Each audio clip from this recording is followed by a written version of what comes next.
Well, we usually start with random banter, Cameron. What can we talk about that's been going on in your life that's not, I don't know, relevant at all to film? Oh gosh, nothing's happened in my life. I'm confined to a desk all day. That's what I've been doing.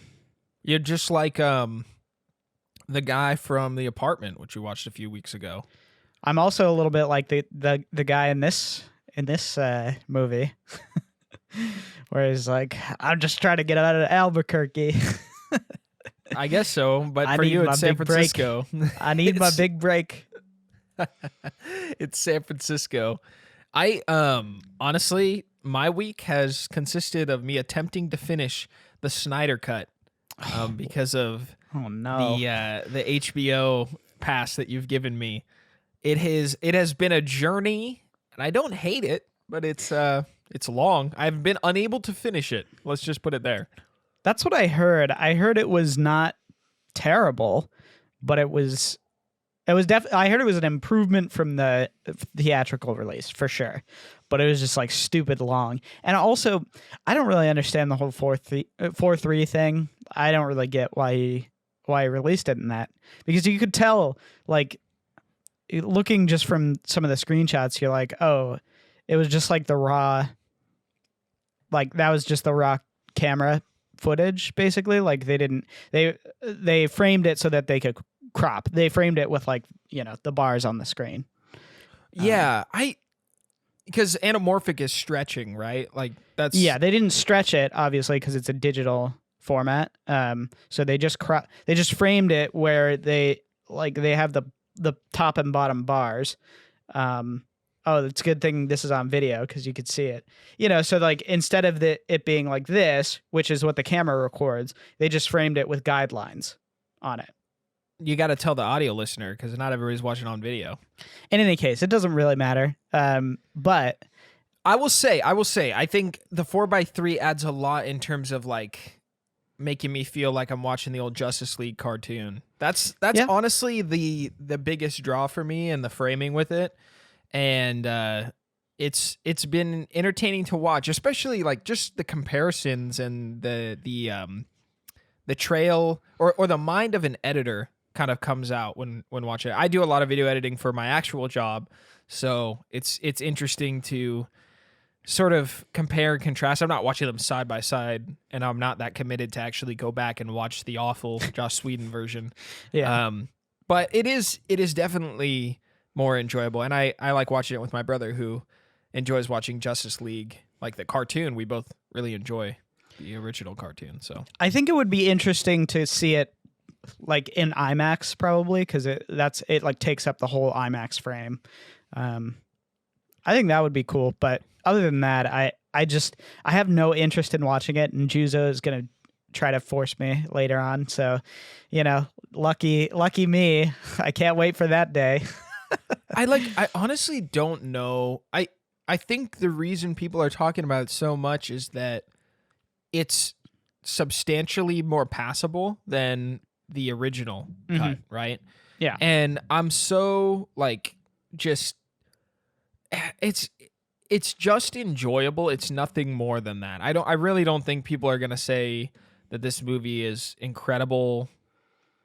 I don't know why. I think there's a toxic fan base around it. I don't know. I think it's getting a lot of attention because nothing like this has really happened in recent memory, I think. Like, I mean, I know there's a ton of different cuts of Blade Runner things, but this is like a very different movie. Like, just in the way that the characters are presented and sort of I guess like at the end of the day, it's still a big guy trying to blow up the planet, but it's so much more enjoyable to have characters who seem like they have a consistent line of motivation, like what more normal characters should have. So, yeah, not just like total nonsense that it was in Justice League. I absolutely hated that movie. Anyways, I don't want to talk about it anymore because it makes me sad.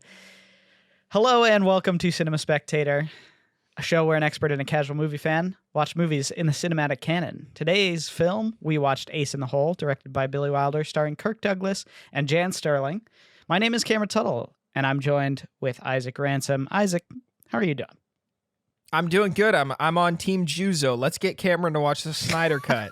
Let's do it. Let's do a live stream or something. It's gonna happen. I'm gonna watch it eventually. Yeah, but I'm not looking forward to that day. Well, the story behind that actually is that Juzo, for all of the terrible DC movies, he didn't do it with the good one, which is Wonder Woman, the first one. But for all the terrible ones, he drags me to the movie theaters. And since this didn't come out, we could just have a shebang. I think it would be fun to live stream. I don't know if we're gonna be get like taken down for it or something like that, but we'll do something around it. I think that'd be a good time. Or commentary. I think it would be fun because I'm sure we would make fun of it, or maybe not. Maybe we'd be interested. Who knows? Yeah. So I'm a casual. That's why I keep bringing up Justice League and not this black and white movie with actors I'm supposed to know. So yeah. Hello. Welcome to the show. It's good. I've been watching that. Cameron, what have you been watching this week? I have been watching absolutely nothing. I tried to think about it because I was like, man, I thought I saw something this week. Like I thought I watched something, and I realized I just didn't. We talked about the film that I watched, which is Nomadland. But I'm planning on going to see Minari on Saturday. And yeah, I think that'll be good. And that's kind of the last of the ones that I wanted to watch. I was thinking about watching Promising Young Woman, but I'm not sure if I'm going to be able to catch that. But yeah, in any case, what is the experience in the movie theaters? Because California is slowly but surely beginning to open up around COVID. I'm assuming you got to wear a mask unless you buy food, so everyone's buying food. Obviously. Yeah, it's actually not that bad. I mean, the last two movies that I saw were I saw them both actually around the time that they came back to. So like, The Father started playing in theaters, I think either the day before or that day that I went and saw it. And I saw Nomadland when it opened on Friday. For theatrical release. So yeah, it was supposed to be like, I mean, that's the biggest time that people are going to see the movies is like right around when they start, and there was like nobody. It was like me and 5 other people maybe in both of those screenings. And I got popcorn and just hung out. It was awesome because there's the worst thing about movie theaters is the other people. I guess I go to a pretty small theater, but what? Yeah, the people, they ruin it. Yeah. It's true, they do. I mean, it's true. Yeah. But if you're going to the theater right now, it's like it's a nice, pleasant, enjoyable experience because there's nobody else there. They used to sell like beer and like other snacks and whatnot. Like nicer things at that theater, and now they're really just doing popcorn.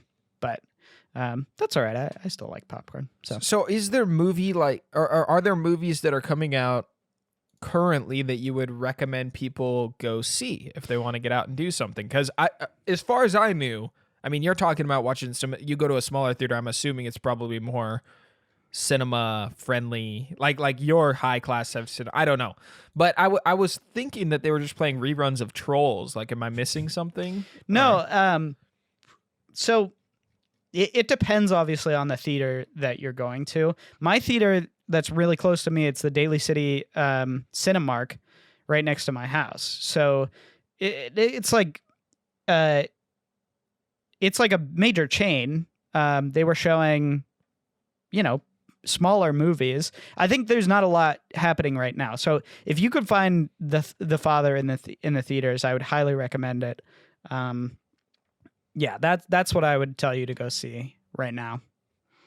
Cool. Well, awesome. Yeah, I've just been watching the Snyder Cut and this movie that we're going to talk about to conclude our month all around Wilder, which I'm honestly sad to see him go, but we're gonna have to watch something else because I've really enjoyed his movies, and I think we'll have some interesting conversations around this one. Again, this is Cinema Spectator. You can support us at patreon.com/ECFS Productions. Throw a couple dollars, get an exclusive commentary track each month. You get access to all the ones we've already done. The show's been going for a while, so there's some good ones in there. You can also have your questions submitted to the show and have the ability to vote on films that we watch each month. This month's was voted on somewhat, but kind of overruled. Juzo was the only one that voted for the Patreon this month. Guys, come on, Patrons, you have a voice. You can use it. But he picked a film that was difficult to get a hold of, Cameron, and I just wanted to disclose it openly, just so everyone knows. What was that film? Yeah, so that was A Foreign Affair. Right now, it's really difficult to stream it, which is too bad because I really enjoy that film. I have it on Blu-ray. Juzo actually sent it to me on Blu-ray, so shout out to him. However, it was just going to be too hard to like pass it off between us, and since we weren't able to stream it, or even you couldn't even like buy it on digital at all. So yeah, so it was too bad. I would have. I mean, this is a great choice too. So anything that we would have watched, I would have been happy with. But I would definitely, I don't know. We're not talking to the right crowd necessarily, but this is a movie that is like super forgotten. A Foreign Affair is, and it shouldn't be. So if there's any way that you can say like, text your local film person to spread the word about this movie, like it's really good. I really highly appreciate it. It's one that I'm sad to see doesn't have the recognition that it should, and part of it I think is because it's really just it doesn't have distribution. I'm not sure why. I don't know. So yeah, I definitely want to watch it because of how positive my experience with Wilder movies has been this month, and I think we'll come back around to it. The biggest difficulty was I was gonna take it on the weekend and watch it, and then we were thinking, okay, do we ship it back? Do we have time to drive and commute and hand it off? Like, it was getting kind of extreme, and so I was like, you know what? We've been talking about Ace in the Hole all month. Let's make the call. Let's overturn Juzo, and you know what? Next time, you guys will just have to have a riot and a public beheading to get what you guys need. So, I mean, you don't even vote anyways. We might as well act like the royal family. It's the executive decision. Also, to be fair, since Juzo was the only one voting this month, he did say, he said, which one should I pick? So anyways, yeah, you can give us money on Patreon if you want to, and, maybe get ripped off. Who knows? No, we try to have open communication. I do want to just, sorry, before we get into everything else, I do want to just shout out that Jessica Walter, we're both Arrested Development fans, Isaac, and Yeah. I don't know if you heard Jessica I Walter, did. the mom passed away today, so I just wanted to shout out that because it's a really sad, definitely a sad passing. She's such an iconic person, iconic character. So yeah, she will definitely be missed, but wanted She to was like drop dead hilarious in that show. so funny, honestly. so funny. Yeah, so I wanted to shout that out before we kept going with the show, but yeah, are you ready to talk about Ace in the Hole? Yeah, let's do it. I know we did a bunch of the basically announcements going into the show. I think it's time to do it. Ace in the Hole. Yeah, so Ace in the Hole follows a story about a sort of out-of-work journalist who's very conniving, very schemy, and he's really looking for his big break in sort of the journalism world that will get him accepted back into that field. He stops at a small newspaper in Albuquerque to just have a job. Honestly, it's really he's desperate at that point. And he gets a job at this small newspaper, and eventually through a series of happenstance events, he happens upon a story that is going to be what he sees is as his big break. And the story that he comes across is that a man is stuck in a cave, and there's sort of a hoopla about trying to get him out, and he's basing his idea about this being a Pulitzer Prize winning story about a previous story that actually was real. There's some trivia about that one, but I'll get to it later. And so he hypes it up through the media machine, And through a series of rapidly spiraling events, things go not exactly as he planned. And yeah, that's kind of the introduction to this movie. I would say so. In terms of Wilder's career, this was one of his first low points in terms of critical reception and audience reception. It was very much a hated movie at the time. He was coming right off the heels of Sunset Boulevard. He was still at Paramount, but after Sunset Boulevard, he kind of had bad blood with Paramount, with the studio. And part of it was that they felt like he was insulting them. They felt like he was insulting their legacy. And so this movie came out, but because it was such a success and such a hit, he was actually given a lot of freedom when it came to this movie in the production of it. Now, when this movie first came out, it completely flopped. People hated it. Got terrible critics' reviews. And Paramount tried to pivot, and without asking Wilder, they actually renamed this movie to The Big Carnival to try to draw audience support. And it's he was very insulted by that, obviously. But this was sort of part of this was like almost the height of the beef between him and the studios and Louis B. Mayer, and it was sort of this was like leading up to the big blowout moment, which happened actually at the next movie, Stalag 17. So, but this is Wilder right off of the heels of Sunset Boulevard. This is kind of him in his prime. So with that pretext, Isaac, let's just jump into the movie. What did you think? Yeah, it was great to sort of see the beginning of something that was disliked by Wilder. I mean, Sunset Boulevard is a well-known movie just in its name. I think a lot of people know the road and they recognize its iconic presence, whether or not they've seen it. So to sort of see a big budget follow-up was intriguing because of the context that I have and doing this show. I like Ace in the Hole. I don't think it's my favorite film that I've seen from Wilder, and I can kind of understand maybe how some people didn't enjoy it that much.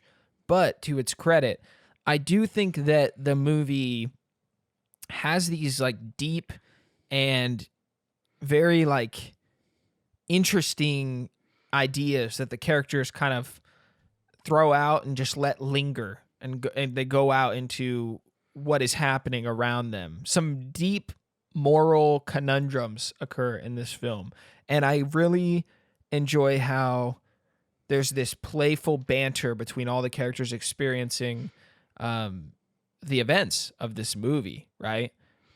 I just continue to come back to how much or how excellent Wilder pushes the actors and characters to be on screen. It is so enjoyable to watch despite, maybe other flaws in the film. I think one of the things that really put me off for this movie from the beginning was sort of the setting. I don't know what it was, but I didn't expect it. And I don't think that that's wrong of Wilder to go in this direction, but it's a very strange, like Red Dead Redemption setting that, like, I don't know. There was just something off about it from the beginning. It reminded me of touches that I'd seen in Bonnie and Clyde, which is a movie we watched towards the beginning of the show. It was just, I really think the big thing is that it's just not something you expect. And I'm not saying it's surprising in the way that Wilder does some of his other movies, but it's just, I came at it with the things that I knew about him, and even trying to put myself in the shoes of someone that had seen Sunset Boulevard, right? It feels like a movie in a distant land to a degree, but then it drops all these relevant, impactful ideas throughout it, and there's this kind of discomfort in it where it's like he's spitting truth, right?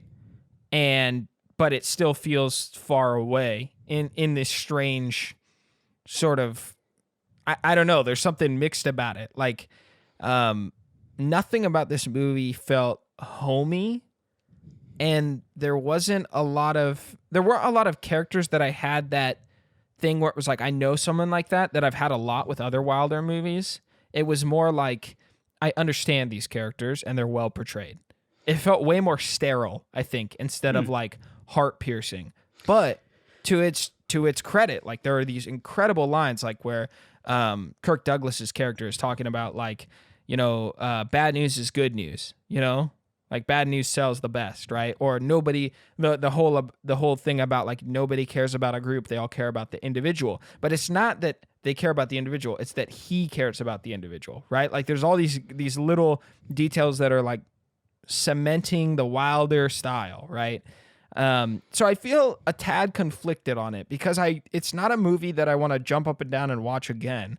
And I can almost understand why people have this disconnect with it.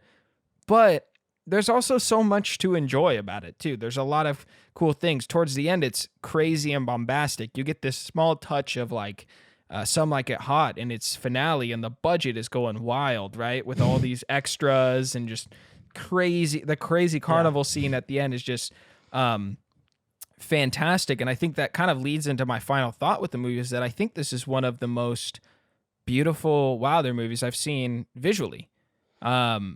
Yes, Sunset Boulevard has iconic, weird, cool stuff. The pool, I can't get out of my head, right?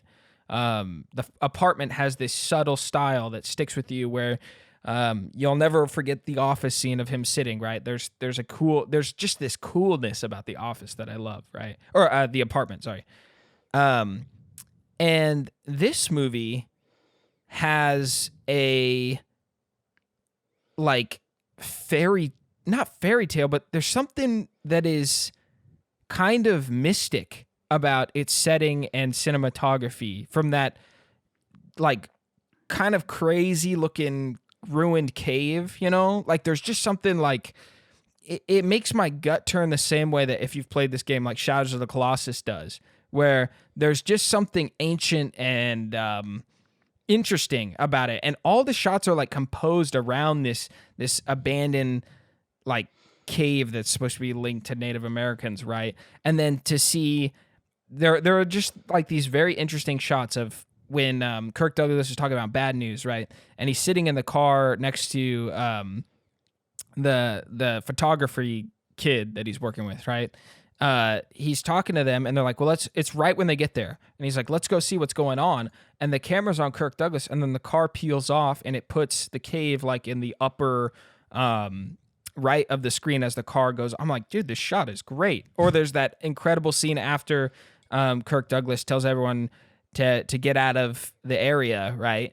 Where he's walking, the shot is from low, and you see all these people past him, and he's, like, kind of limping and going, and it's just this long shot on him. I'm like, this movie is just, it just looks great. Everything around that outdoor cave area, to me, is it's just, if it kind of feels like that liminal space, like, I don't know, like, you're drawn to it. I think that's kind of, like, unique for Wilder to do with a setting. I feel so conflicted about the setting, because I'm not used to Wilder using the setting in such a like an interesting or almost alluring manner.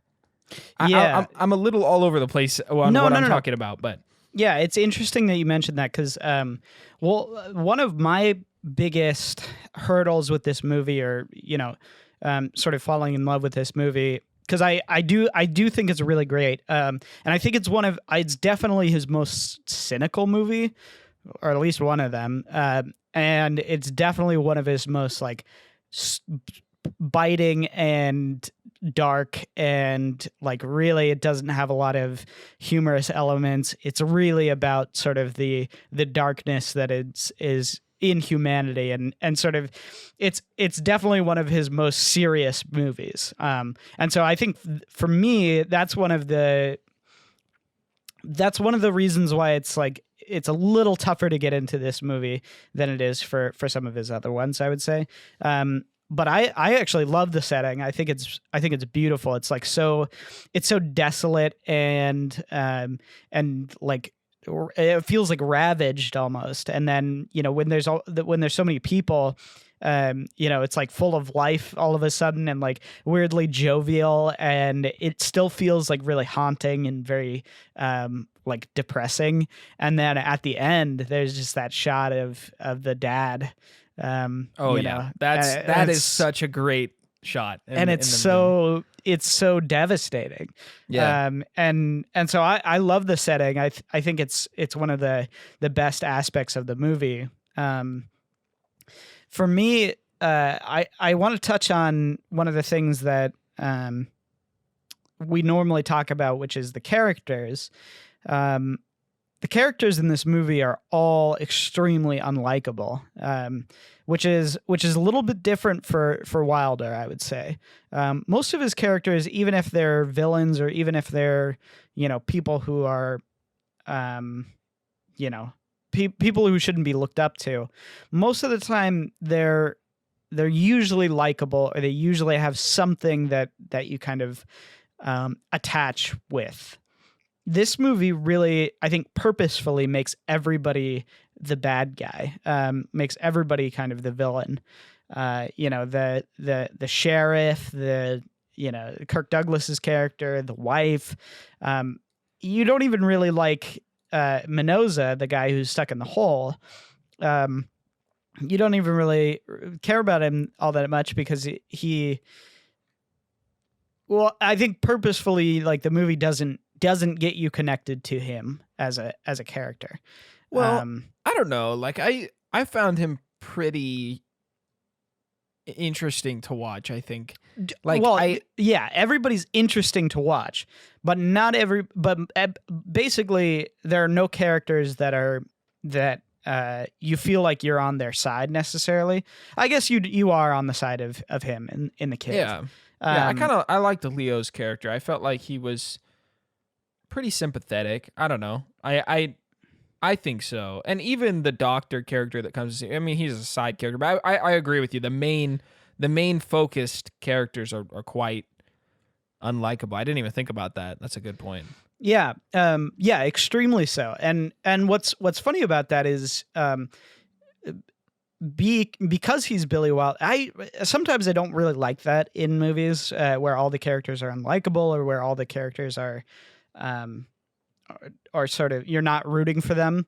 It works rarely in movies because I feel like you have to attach yourself to a character, or um, you have to find yourself rooting for someone. Usually, there are definitely exceptions to that, but in this movie, I think it's such a testament to his writing and to his work as someone who understands people and understands characters that even though you really despise Chuck, you really despise Kirk Douglas's character, you're totally on board for the rest of the movie. Like, you want to see where it plays out.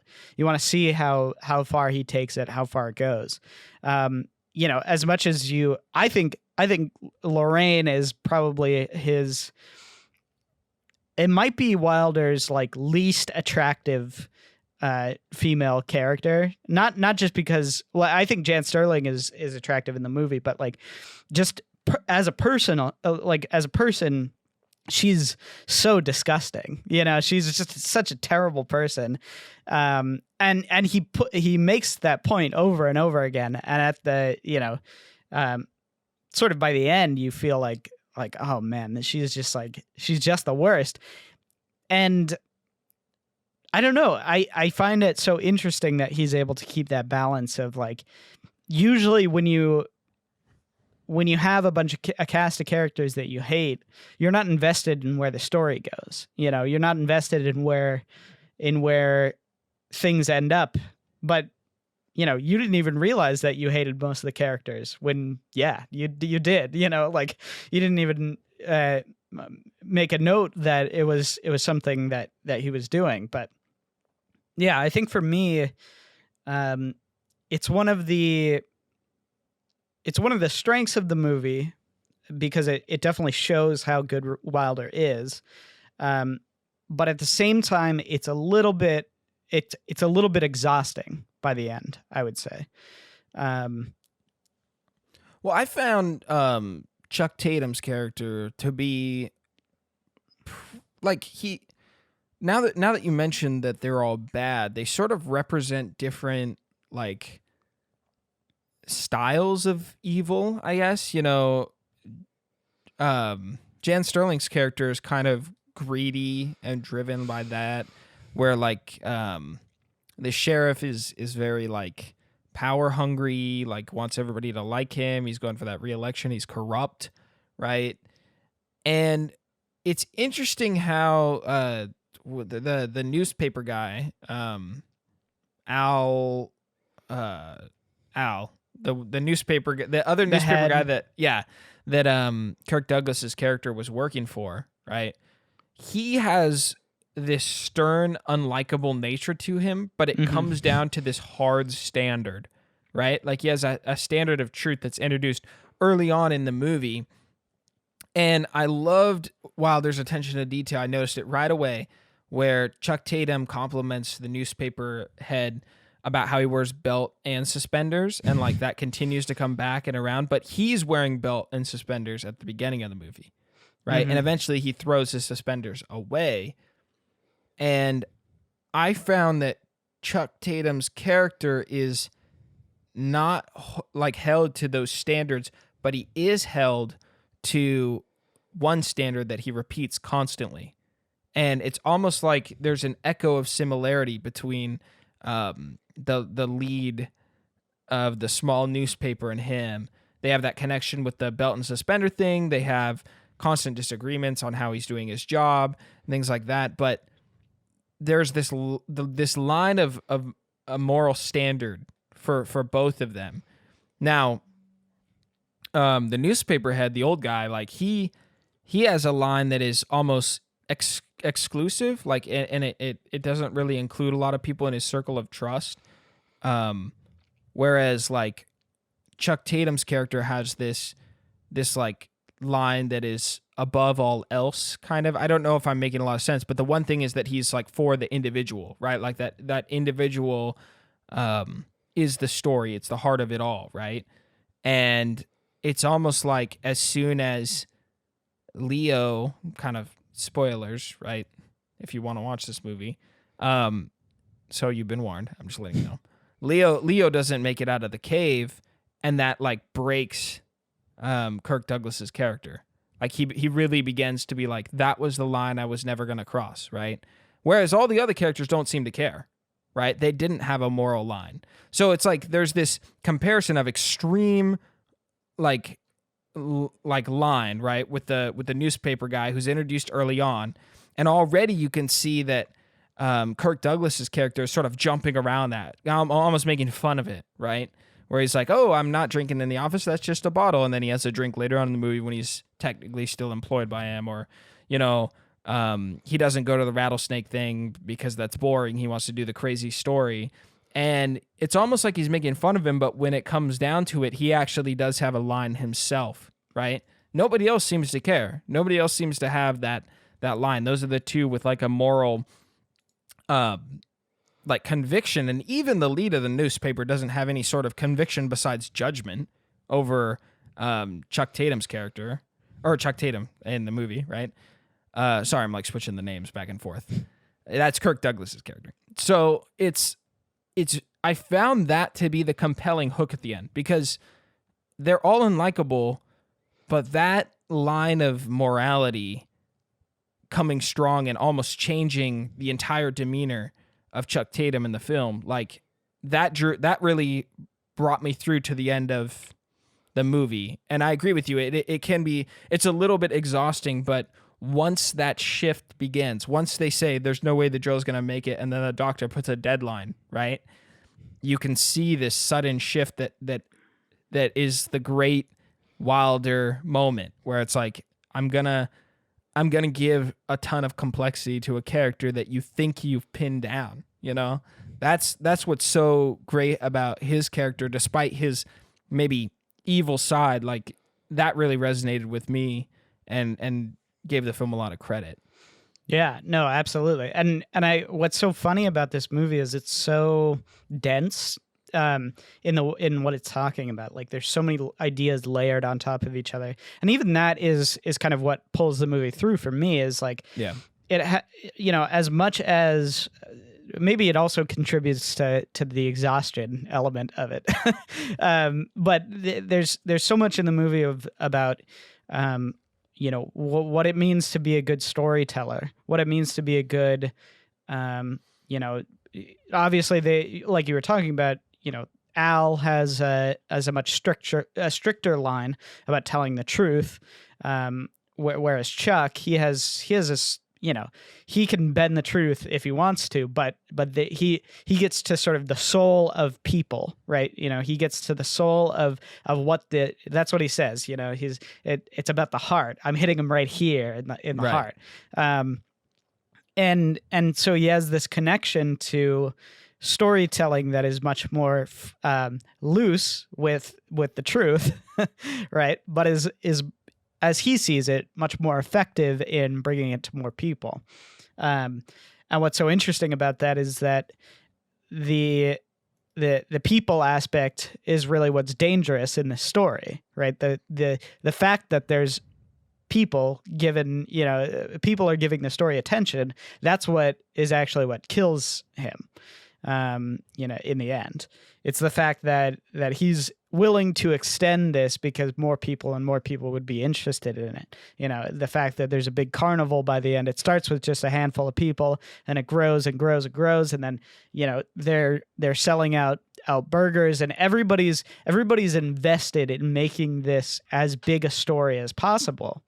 And what I find so fascinating about Wilder is he's hitting to something that was true then, was true 30 years from then, was true now. He's hitting to something that is eternally true, and maybe he's like the earliest one to notice it. I don't know, but he's the one who he was telling people the dangers of sort of this rapid attention, or this hype machine that sort of puts people in jeopardy in a way that maybe they wouldn't have been before.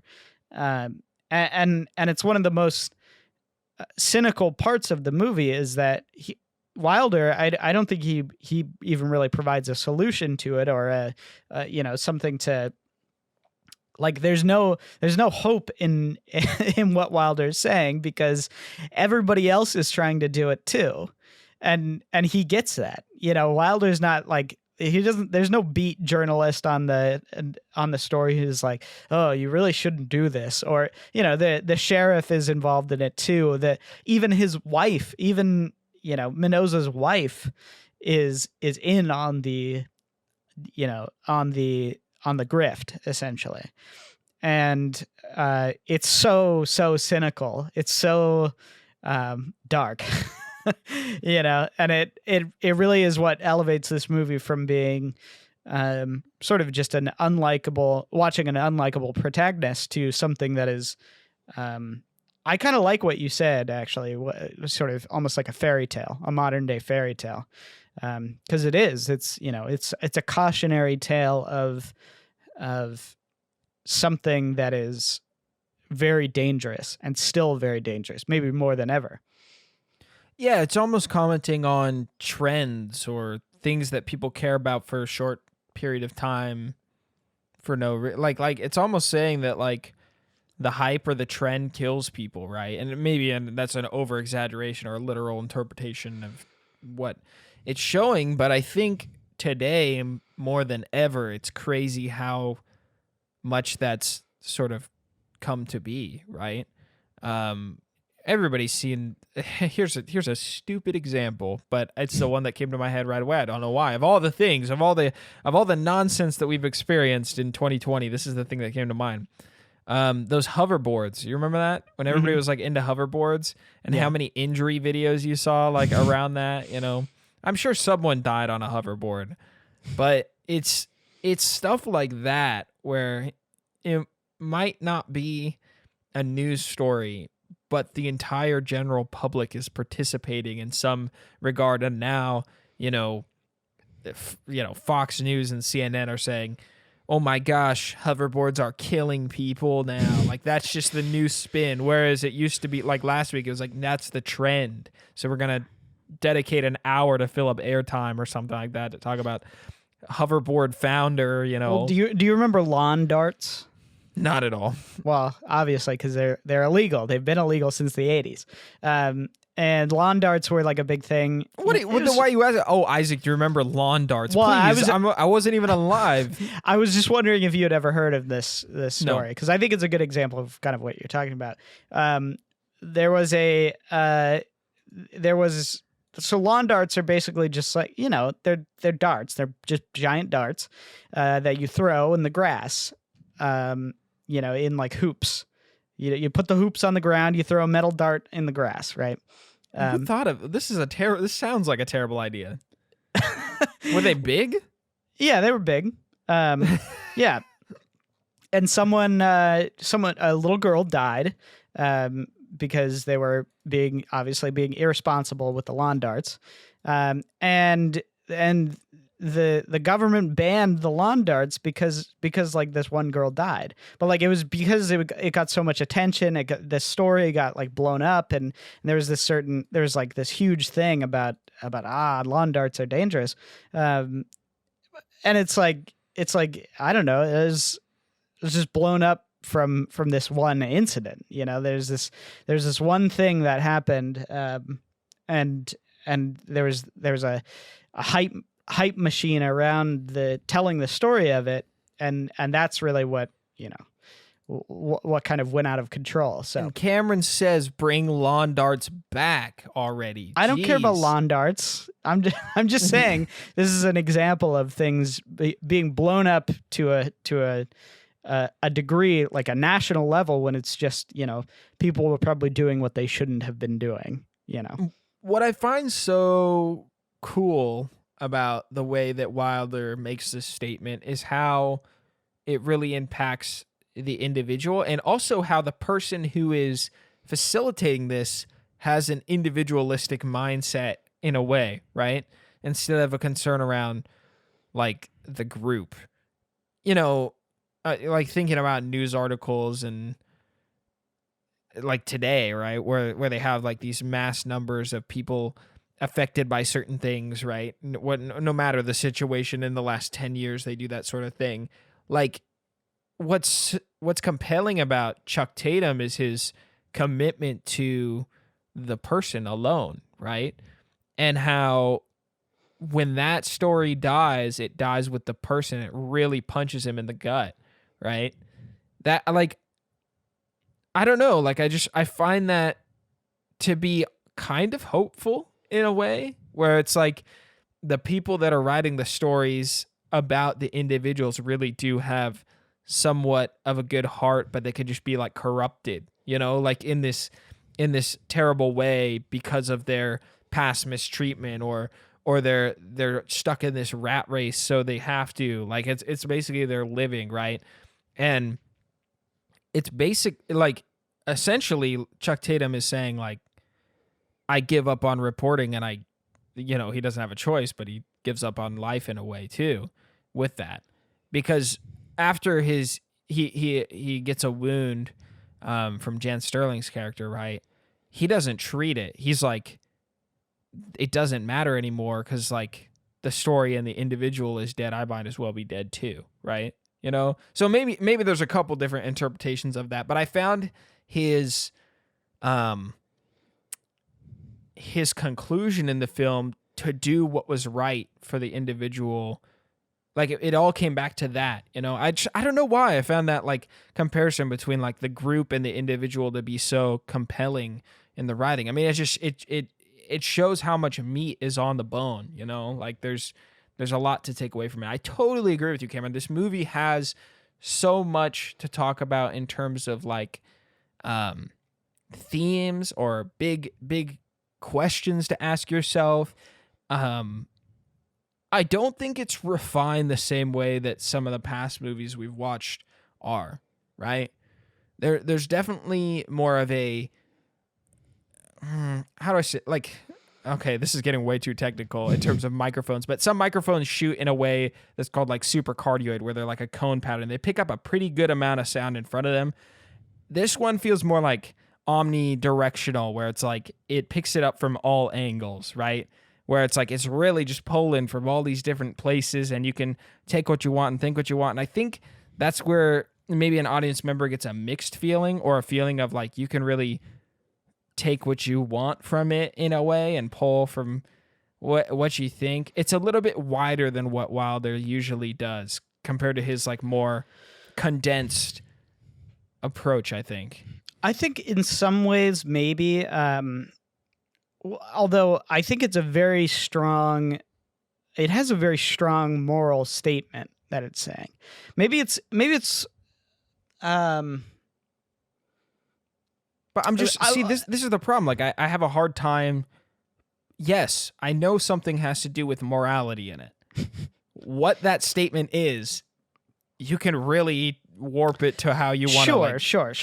No, I see what you mean. I think maybe what it is he has a in this movie he's kind of condemning lots of aspects of lots of different things, and it's more of a in some of his other movies. I think Sunset Boulevard maybe specifically, he's condemning sort of how we treat how Hollywood treats old stars, how we treat sort of people who are out of the limelight, and how that comes to affect people in the future.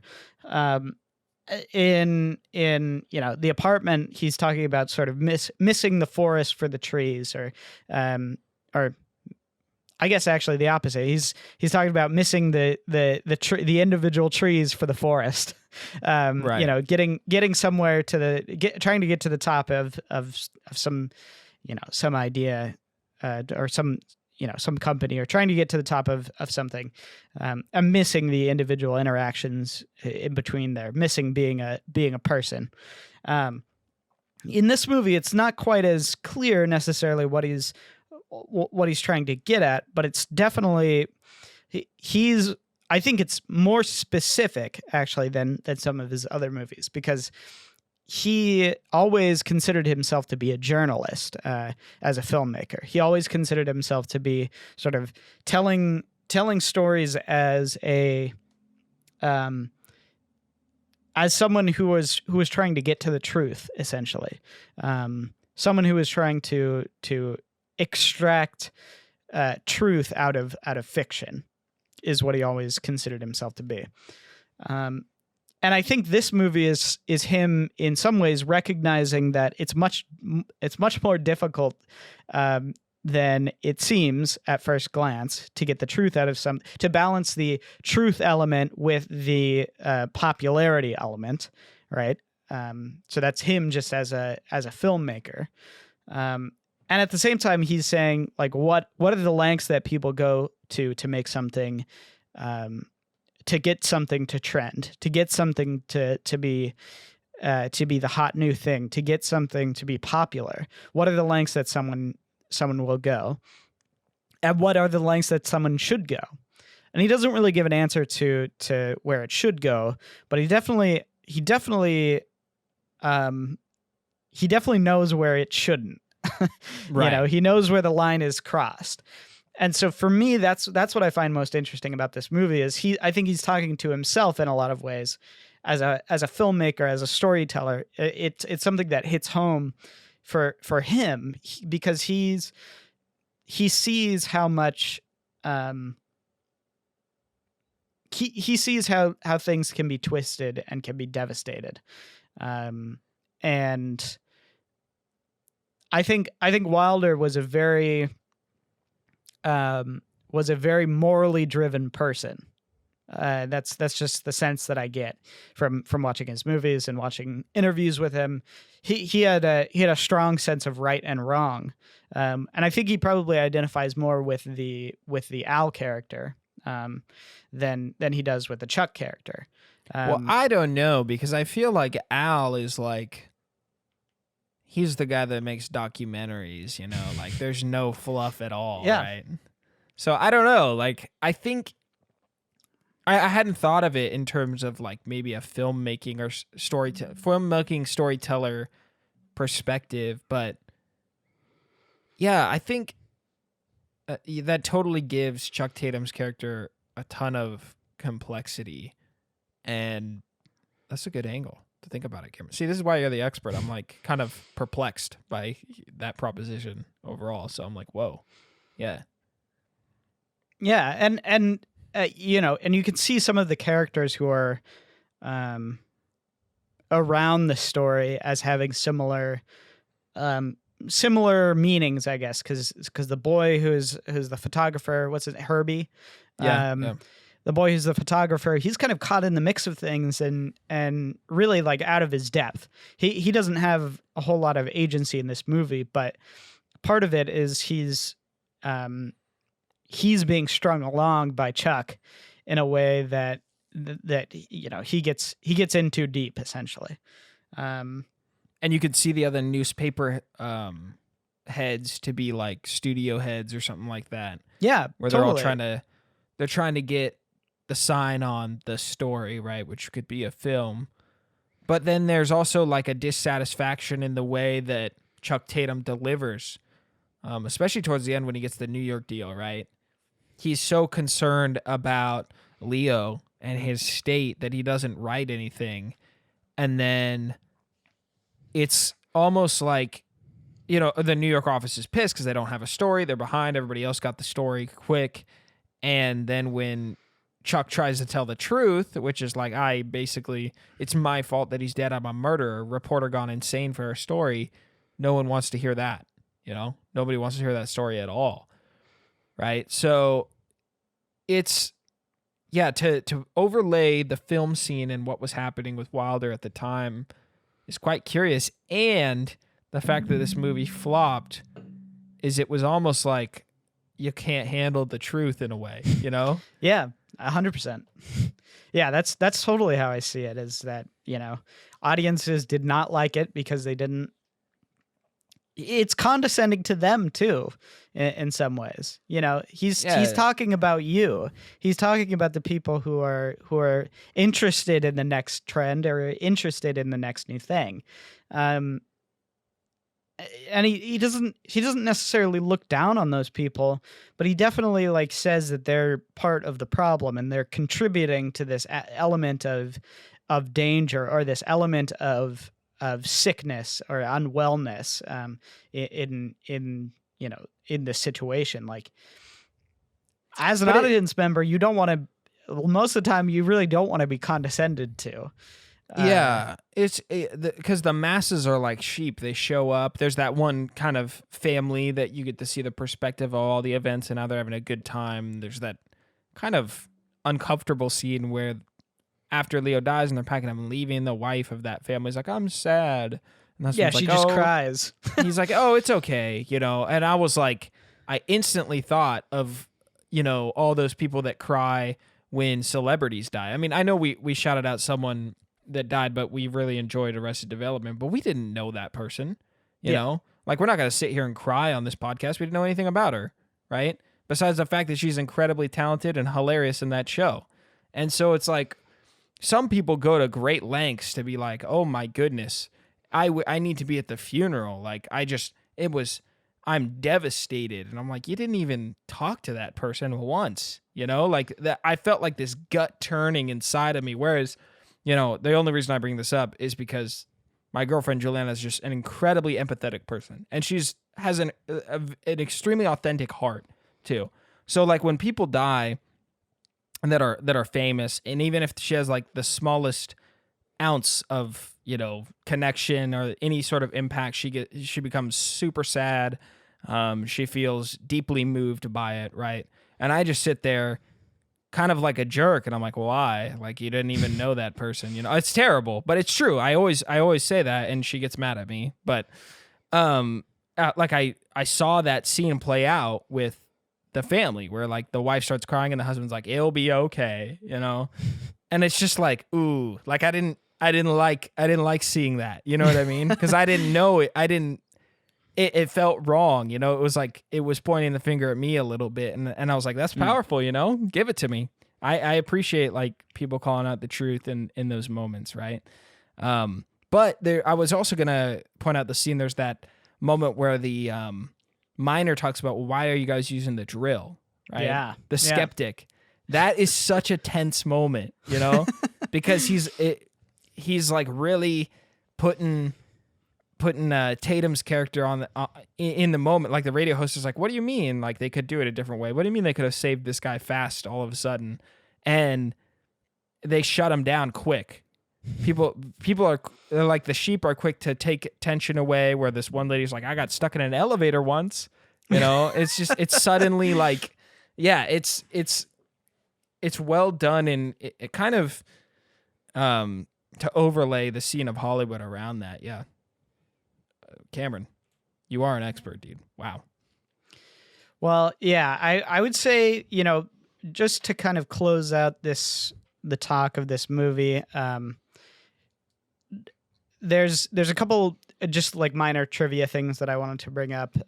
One was that this was somewhat based on a real story. So it was about they mention it in the script. It's called the Floyd Collins story. And actually, when this film came out, there was a lawsuit that that came out after this film, and it was basically there's an actor who owned the rights to the story of Floyd Collins stuck in a cave, and he sued. His name was Victor Desney. He sued Billy Wilder for copyright infringement, and won. And they settled out of court for like 14 grand. But still, I mean, it's like I find it funny because it's obviously very inspired by that story, but like, is it like now you just make yourself look story way worse, dude. That you are the terrible. Chuck Tatum guy all of a sudden. Yeah. Another thing to mention about sort of the surrounding, I guess, like the drama about when this came out, was it lost so much money that he was actually Wilder was basically in debt from this movie. Not him personally, but he basically like owed the studio money essentially. And his next movie was a huge success. It was Stalag 17. It was a huge success, and he was supposed to get a big bonus from the success of that movie. Instead, Paramount took his bonus and said that it was basically like an IOU from the studio. Wow, that's jacked up. Yeah, it's really rude. So like, why is he still with Paramount at that point? He was under contract, so they own basically you sign a contract with the studio to make a certain amount of movie. And they still do it today, but a certain amount of movies in a certain amount of time. I think his was like a 10-year contract or something. And yeah, it's just rough. And that was part of the last straw. Like I've been saying, there was like a snowballing of bad blood between him and Paramount. There was, obviously he told Louis B. Mayer some expletive things in after Sunset Boulevard. This movie was a big failure, a big flop. They took his bonus from the next movie, and when they put out Stalag 17, they released the movie internationally, obviously, but they released it in Germany. And it centers around like a POW camp. I think I mentioned this before. Oh, yes. And they changed some stuff, right? Yeah, they changed the spy from being a German spy to being a Pole. And his family many of them were from Poland. All of his family died in the Holocaust. And he was so offended by that he was like, no, I'm never making a movie with you again. Never going to work with a studio again, basically. So, so that was kind of the bad blood of this movie. Other than the large amount of extras, they also had to build a cliff face. Wow. Like a life-size cliff face, because that by the end of the filming, it was under different ownership.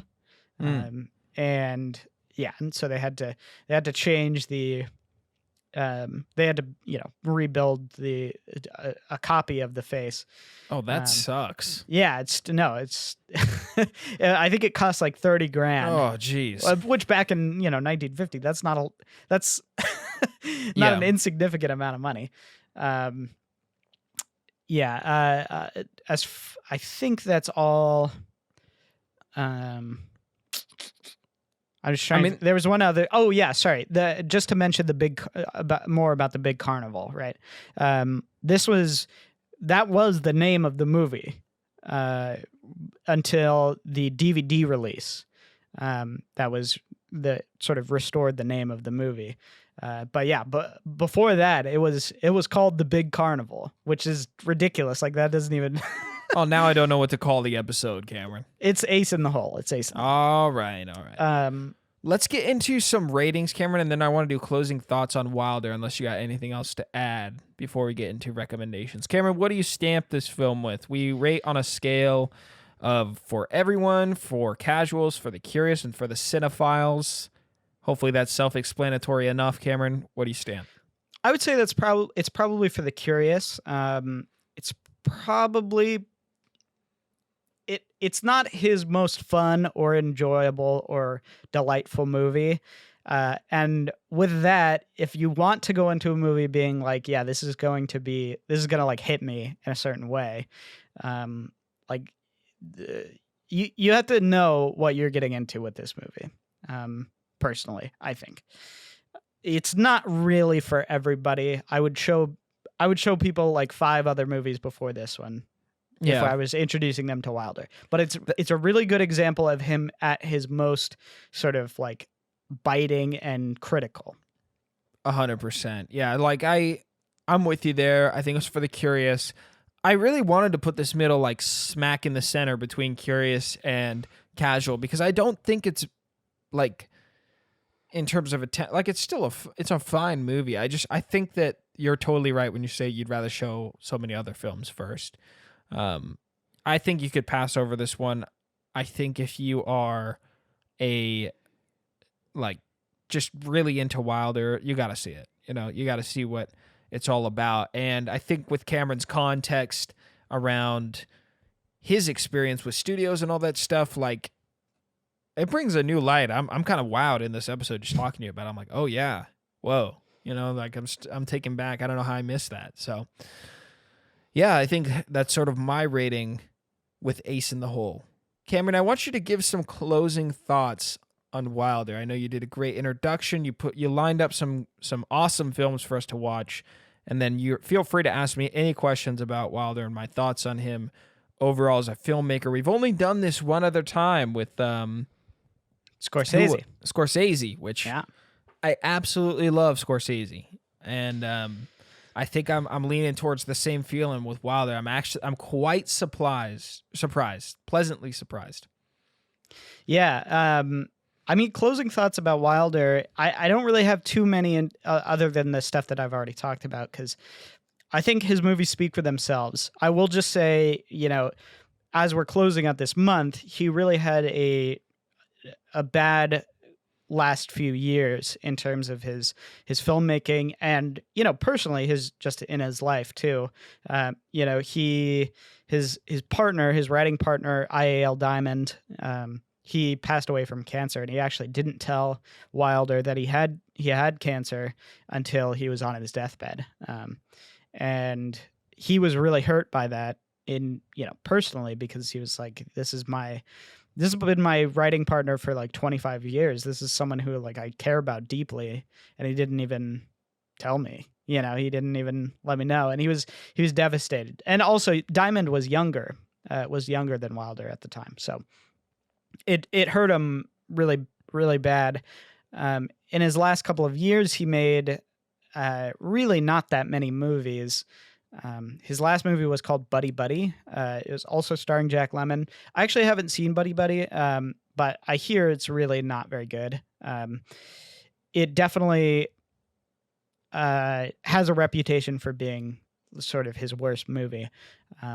His second to last movie actually was one that we watched in class, which I thought was pretty interesting, although it was definitely, you could tell he was like trying to do other ideas, trying to do ideas that he had already done before. It was called Fedora. Um, and yeah, apparently it was, filming was a complete disaster. He was super grumpy the whole time. He was very, very. At that point, it was like past his prime, and everybody saw him as sort of the old guard, the old fuddy duddy, and even the actors were kind of fed up with him at the end, and so he made those last two movies, and he didn't make another movie until he died. He made his last movie almost 20 years before, or about 20 years before he passed away. So sad end to his life. I wish he was more accepted or more able to sort of change with the times, I guess. Maybe not change, or just be accepted more in his old age. I really think he almost had a Sunset Boulevard ending. He really, it felt like he was, people around him said that it was very much like he wasn't accepting what was happening. And well, it wasn't accepting the change, or wasn't accepting that people didn't like his movies anymore, which is very depressing, very sad. But in any case, he left an amazing legacy. Is still one of my favorite directors. Every time I watch one of his movies, I feel like I dig something deeper out of it. He transcends in a way that I think very few other directors do. And I would recommend anybody watch his top 3, top 4 movies. I would definitely say, he's a must see from this era, and a must see, before you die. So I completely agree with you, Cameron. I am quite moved by Wilder's movies to a point that I kind of feel like I'm moving towards like movie snobbery. I have not watched so many films that have such loud things to say. Like unbelievably clear conviction and, just like food for thought. Like it is, I'm shocked that an old movie could have so much depth and maturity in them. You need to watch The Apartment. If you have not seen The Apartment, you absolutely need to watch it. It is heavy. It is a movie that I can't stop thinking about. And it's been a while since I've seen a movie like that. And it doesn't even feel like a movie that I'm trying to pull things from. Like, I was just thinking about this the other day. I really enjoy like Christopher Nolan's Inception. Like that is an awesome movie. It's visually cool. It's so fun to watch, right? But when I really think about it, what is it saying? I don't like I can pull things from it, but I don't really know if it's saying that much. Do you know what I mean? It is saying something, but I don't know if it's saying that much, It's masked by all this action. It essentially needs to hit all, not all, but it needs to hit check marks to be entertaining. And Billy Wilder's films do not hit check marks. As a matter of fact, they are like, I am going to and I think the pinnacle of it is The Apartment. That's why I'm bringing up this film. It is being like, I am unapologetically going to shove you into something that is going to convict you in the moment. I am going to challenge sort of the way you live moving forward. And I can't say a lot of filmmakers have ever done anything close to that for me, right? yeah. I think Scorsese gets really, really close to it with definitely a fun spin on his films. Those are much more popcorn chewing, I guess. But to Scorsese's credit, like his latest film, The Irishman, I believe has some of that energy with it, right?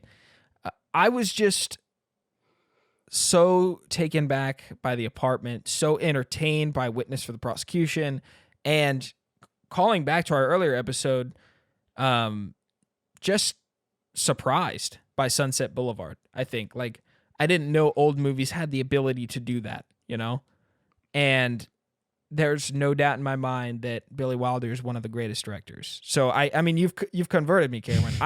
I do not know, like, yes, like Scorsese had some good stuff, but I'm like, I never thought I would rate like black and white films with such confidence for everyone, Yeah. with such confidence. I have never for this show felt like I needed to sit my parents down and make them watch movies. And I have done that with Wilder. So, bravo to him. I'm sorry about his depressing ending, but that does not discredit his exquisite work. It is something not to be slept on, even if it's black and white. You need to watch it. That is coming from someone who does not like bad sound and black and white movies. Watch The Apartment, dude. Watch it. I would recommend doing Witness for the Prosecution first because it's fun, and I love Wilhelm or whatever the guy's name is. Yeah, that guy is just fantastic. I can't believe you hadn't seen that movie, Cameron. It was so good. Yeah, it's funny. It's not really considered in his like top 10 usually. I can't believe that. Which is funny, isn't it? It's like he has so many movies that are like they're all just excellent. Yeah.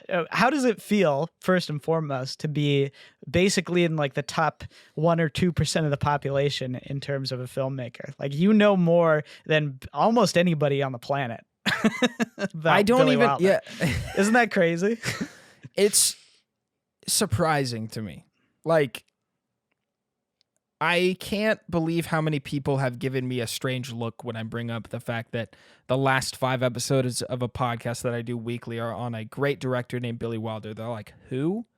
And occasionally I will say Sunset Boulevard, and most of the time I will get I think I've heard of that movie. Like that's as far as it gets, right? Yeah. So yeah, man, this guy, like, I'm gonna say, like, I don't know how I can understand how school would push you to it, Cameron, but I really recommend for anyone who's interested in character, I think, like, just complexity and reality and just having an audience completely buy it for these people that are written on paper and should not have, like, so much power behind them. Like, you need to watch his movies. You need to see how he's able to transcend time and just, like, stick with you, I was talking about The Apartment this morning with my mom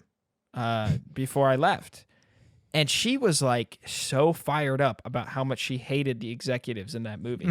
She's like, I just wanted them to get their balls chopped off or something like that. And I was like, dang, Mom, like so passionate about it. But she's still like fired up about how well the movie's written, Yeah. I'm just like, I'm blown away. That's all I can say. I'm blown away by it.